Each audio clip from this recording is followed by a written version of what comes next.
Oke, shalom semuanya. Shalom. Oke, sebelum kita mulai, kita berdoa dulu. Sebelum kita sama-sama belajar, kami bersyukur untuk hari ini.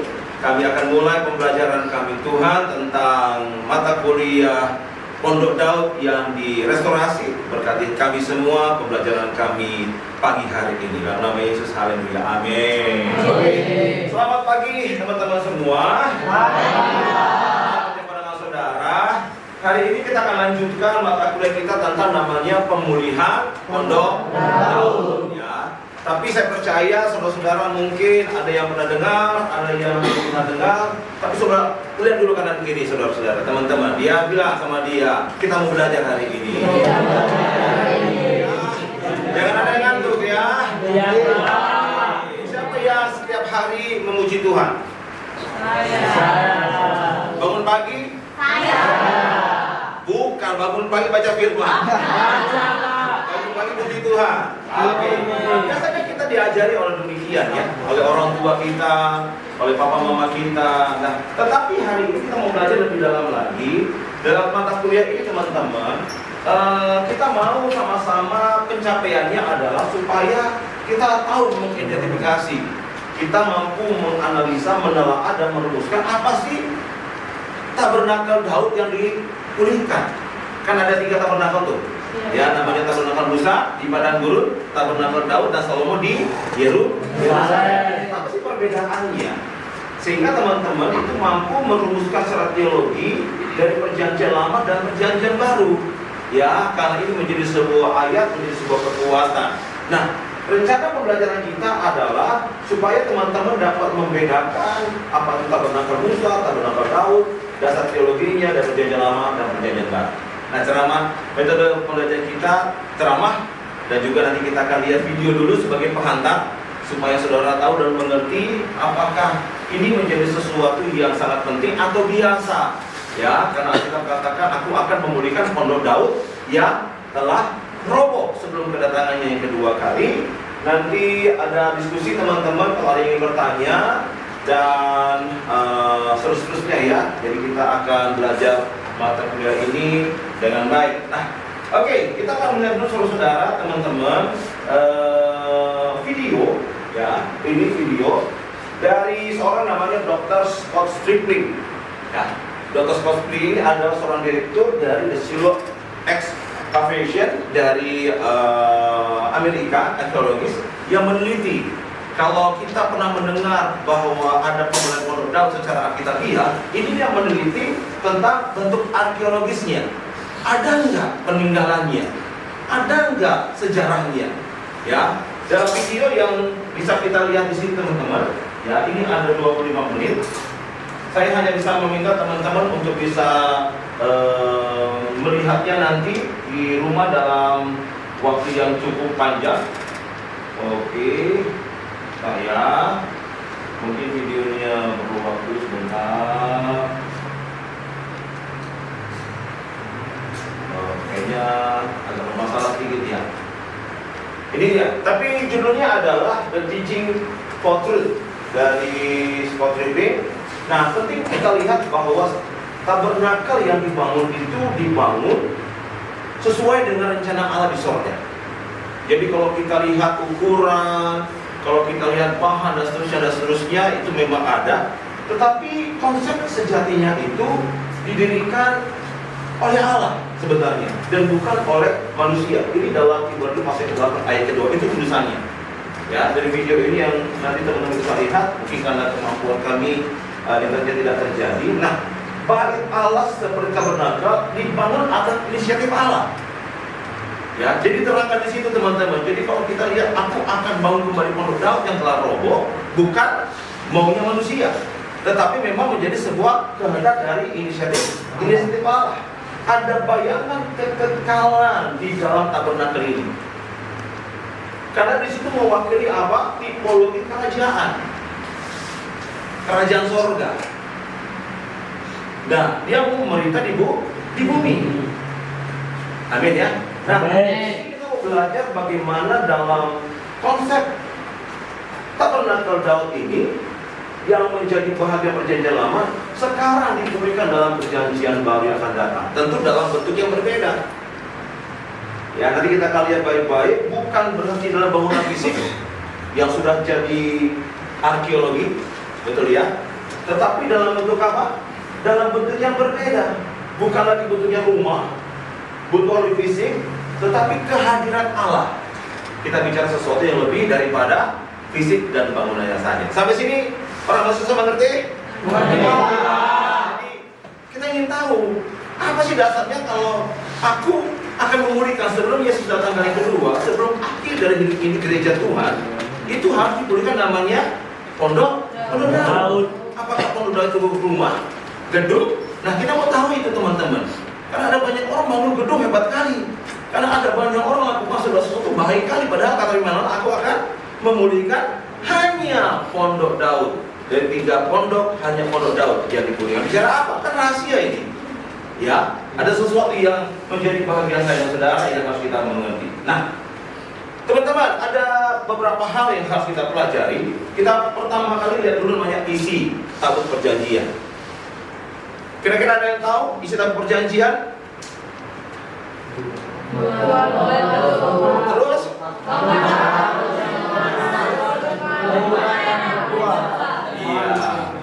Nah, tabut Allah ini menjadi adalah tempat utama di dalam tabernakel.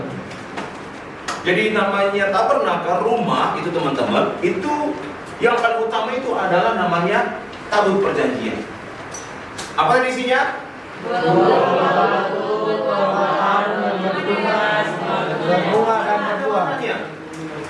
Ini ada maknanya teman-teman. Yang pertama, 2 lo batu. 2 lo batu itu memang batu. Kalau teman-teman pernah ingat namanya kisah di atas Gunung Sinai, Musa menerima 2 batu, isinya apa?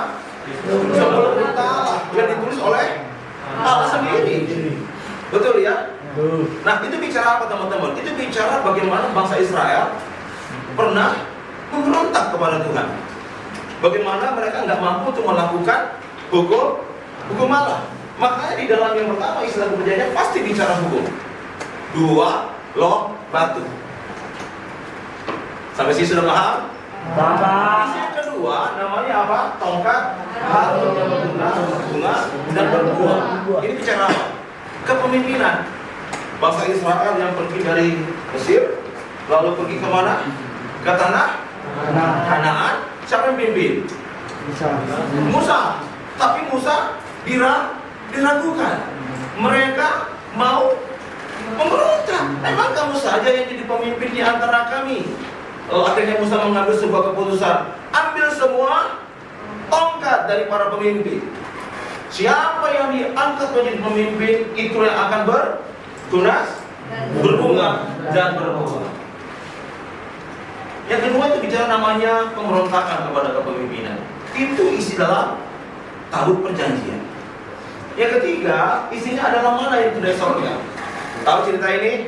40 tahun bangsa Israel di padang gurun, lalu mereka minta makan. Betul? Lalu Tuhan kasih makanan apa? Kalau kasih padi, udah biasa, itu bukan mujizat. Kalau kasih gandum, orang Mesir juga makan. Dikasihlah namanya mana yang turun dari surga, namanya makanan malaikat. Yang ditulis dalam kitab Mazmur, teman-teman. Nah, ini jadi bagian bagaimana mereka ini pernah memberontak terhadap pemeliharaan Allah. Mereka ragu dengan namanya mujizat dari Tuhan. Saya pernah ke padang gurun 3 kali saya ke Israel, teman-teman.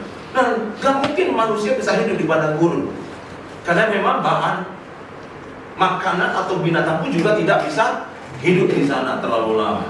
Tetapi inilah isi dari namanya tabut perjanjian. Nah, ini menjadi namanya isi utama dari tabernakel.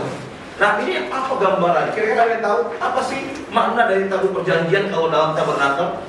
Kira-kira ada yang tahu? Ayo, sampai tahu, gak apa-apa. Apa gambaran dari tabut perjanjian dalam tabernakel? Tanda kehadiran Tuhan. Tanda kehadiran Tuhan. Tepuk tangan dulu dong buat teman kita. Siapa namanya? Jani. Ya, nanti Bapak akan kasih nilai plus ya. Oke ya, buat Jani ya, yang bisa menjawab kita kasih nilai plus. Setuju? Setuju. Ya.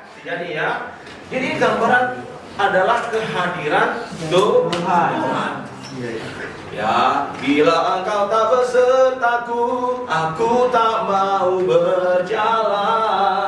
Ku perlu Tuhan, pimpin langkahku dengan kasih karunia-Mu. Jadi Tuhan itu lewat tiang awan, tiang api menunjukkan bagaimana bangsa Israel harus ikut Dia. Kenapa? Karena ada kehadiran tabut perjanjian. Sampai sini mengerti, katakan amin dulu. Perjanjian ini masih ada dalam perjanjian baru? Nggak ada lagi, kan sudah hilang. Tapi kata firman-Allah, aku akan bangun pondok Daud. Yang mana yang mau dibangun? Tabut perjanjian ini, yang sesuai dengan polanya Daud. Bisa mengerti? Berarti ada perbedaan. Berarti betul ya?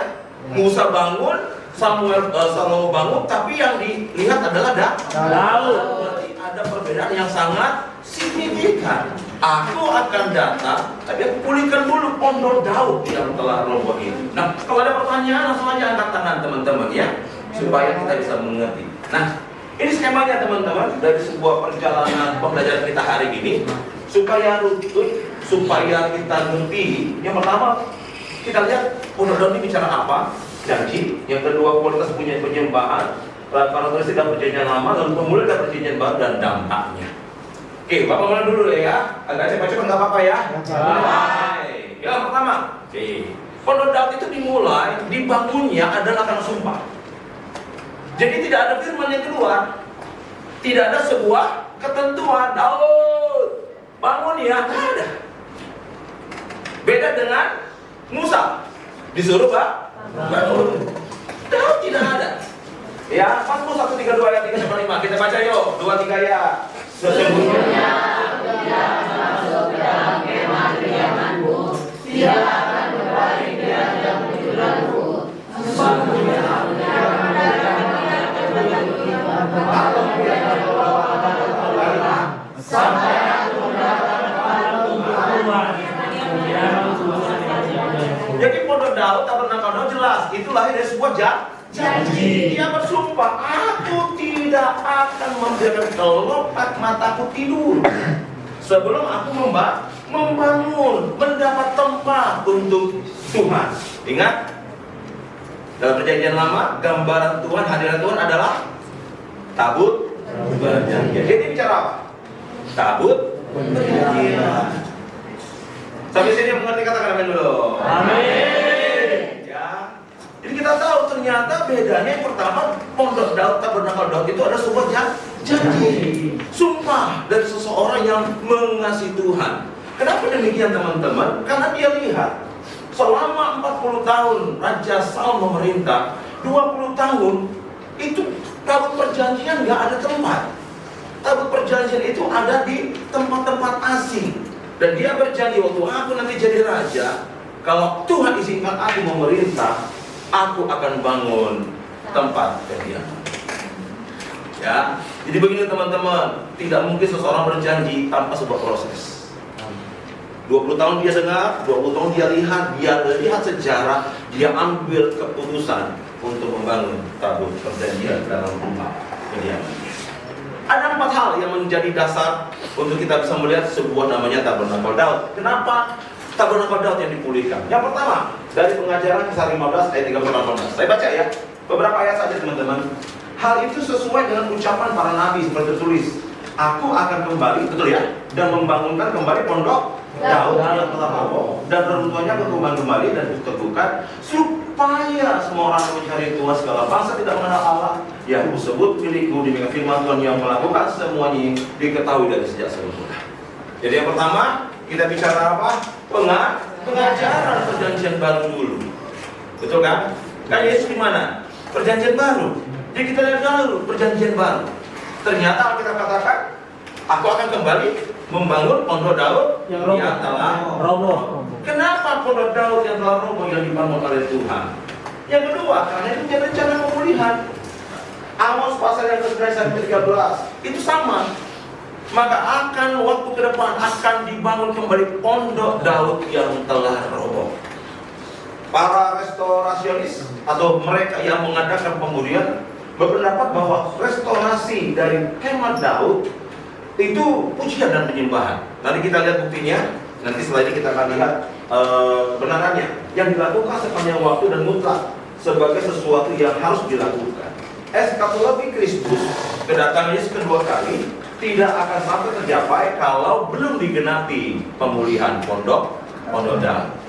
Jadi secara literal, secara kata-kata, tabernakel Daud itu bukan bentuk fisiknya, bukan bentuk kemahnya, bukan bentuk bangunannya. Tanpa restorsionis, kan dari Amos ditafsirkan itu bicara pujian dan penyembahan. Ini dulu ya teman-teman, nanti saya akan buktikan. Lanjut ya. Karena yang ketiga, penafsiran. Dari kisah 15 ayat 13 sampai 18 tadi, tidak ada kuil bentuk pemurian atau imam yang dipulihkan pada waktu lama. Nggak ada. Musa nggak dipulihkan. Daud juga nggak dipulihkan di masa lampau. Salomo juga nggak dipulihkan pada masa lampau. Nah, pengertian pemulihan ini justru terjadi dalam gereja-gereja dalam perjanjian baru. Dasarnya apa? Kebenaran. Kalau dulu yang menjadi imam siapa? Dulu yang menjadi pelayan Tuhan di tabernakel siapa? Suku Lewi.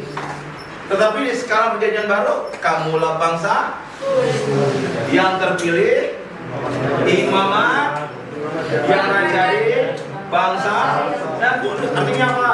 Semua orang yang percaya Tuhan Yesus adalah pelayan. Tangan dong. Kalau dulu dipilih, sekarang tidak. Sekarang dasarnya adalah percaya. Iya, bahwa kebenaran umat Tuhan itu adalah imam. Dia yang menyembah, bukan di Yerusalem seperti tabernakel Daud di Yerusalem, betul kan? Betul. Tetapi di dalam roh dan kebenaran. Masih ingat pada waktu Yesus jumpa dengan seorang wanita sama Samaria, betul kan? Kalau kau minum air ini, kamu akan haus lagi. Tapi kalau kau minum air yang sejati, kamu tidak akan haus lagi selama-lamanya. Berikan air itu kepada.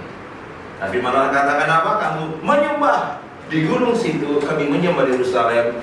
Tetapi orang benar akan menyembah dalam roh dan kebenaran. Jadi kita lihat penafsirannya adalah bukan gunung lagi. Ini perjanjian baru ya, bukan lagi bangunan.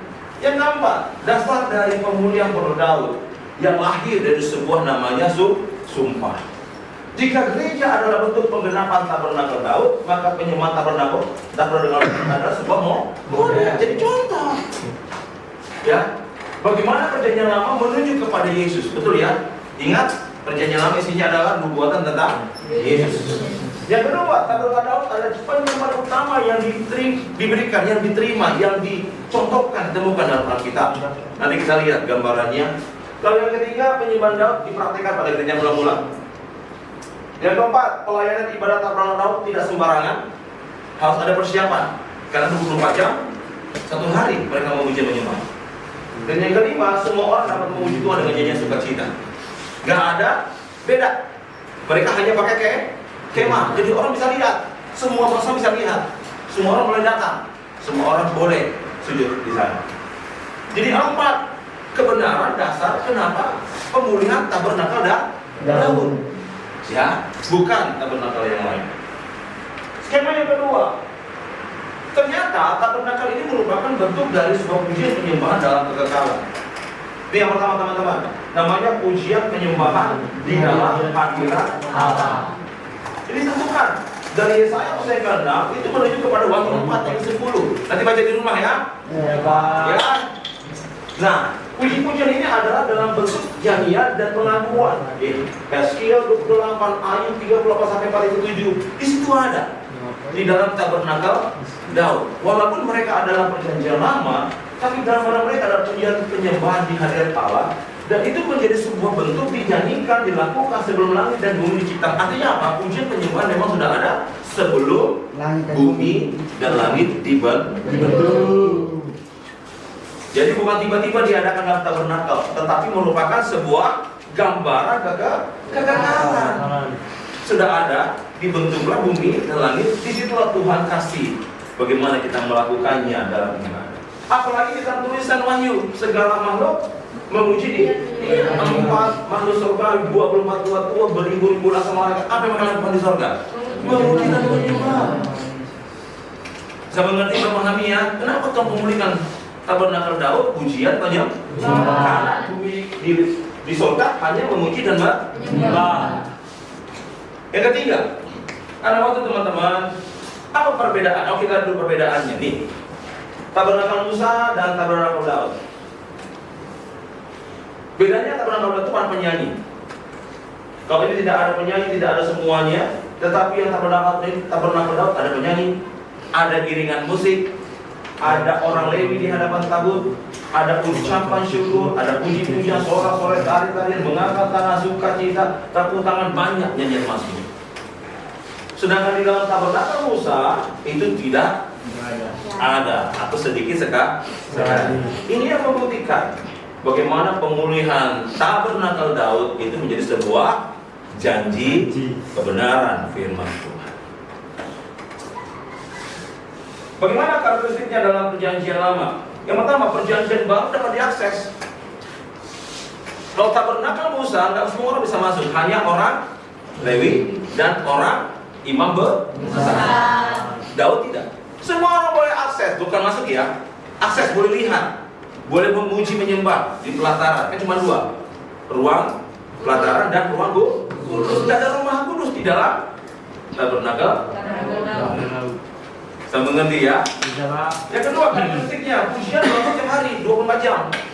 Lihat ayat-ayatnya.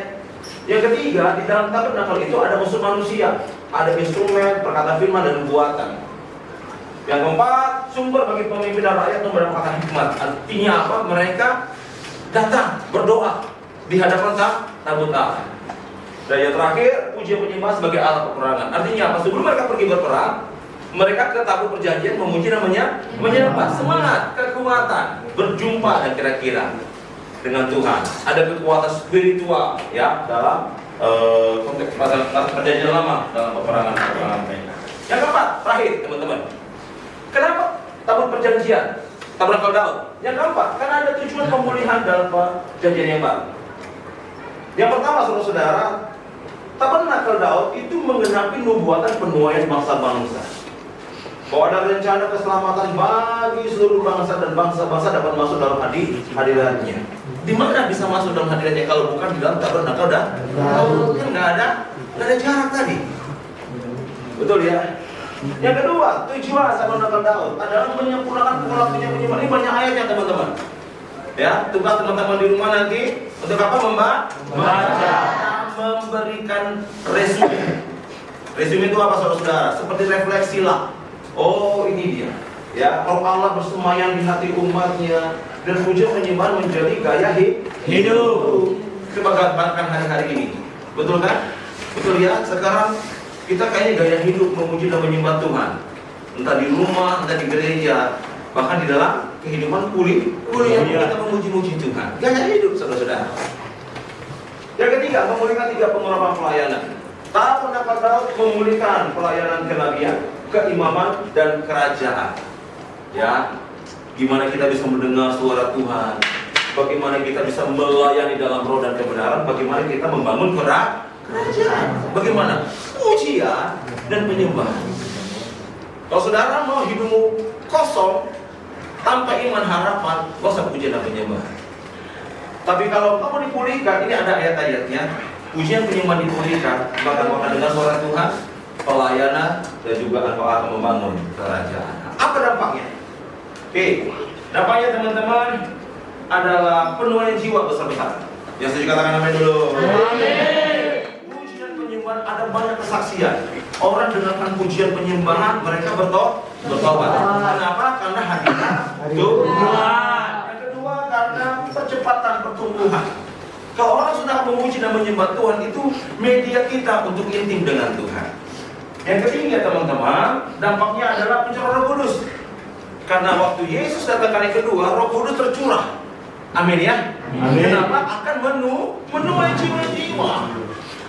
Yang keempat, itu adalah gereja berkembang ke kanan dan kiri. Kalau orang bertobat, pasti gereja bertumbuh. Kalau gereja bertumbuh, pasti gembala-gembala baru muncul. Siapa gembala barunya? Katakan saya. Orang dengar, katakan saya.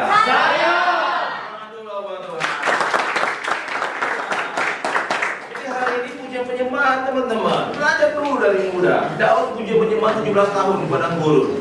Jadi raja 30 tahun. Ya, lalu siapa yang kelima? Gereja diberkati berlimpah-limpah dan membangun kesatuan dalam tubuh Kristus.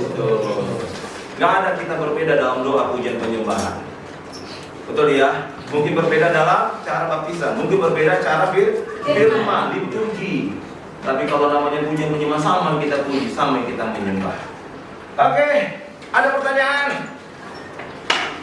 Ya, apa pertanyaannya kira-kira?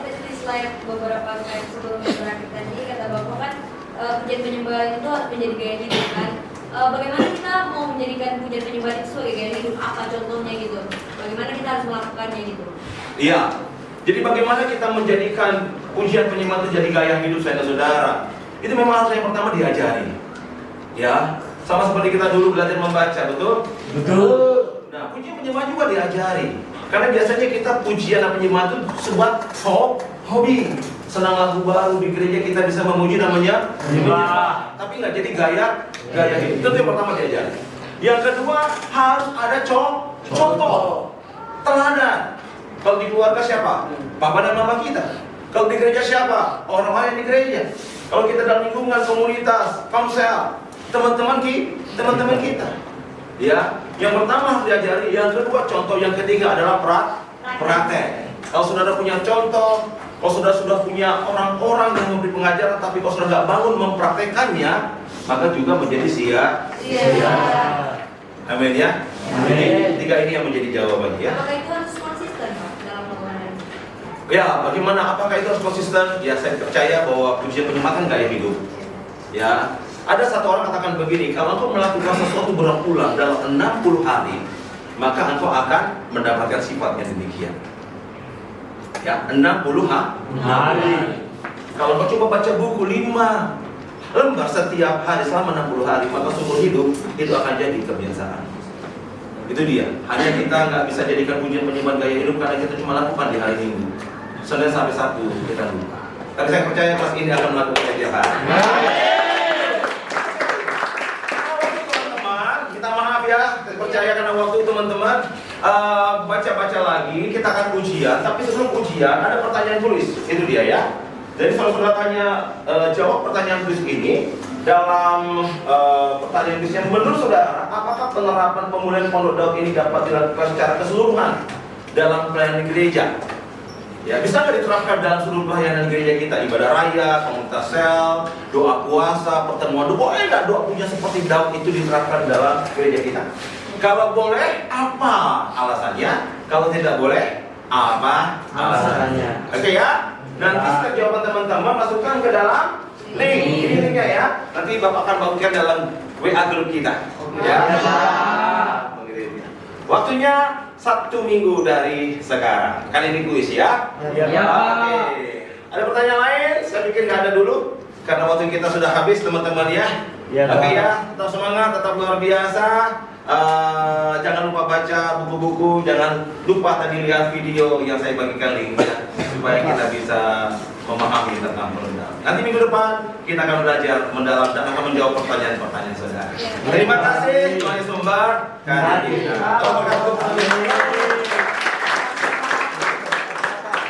Oke, thank you.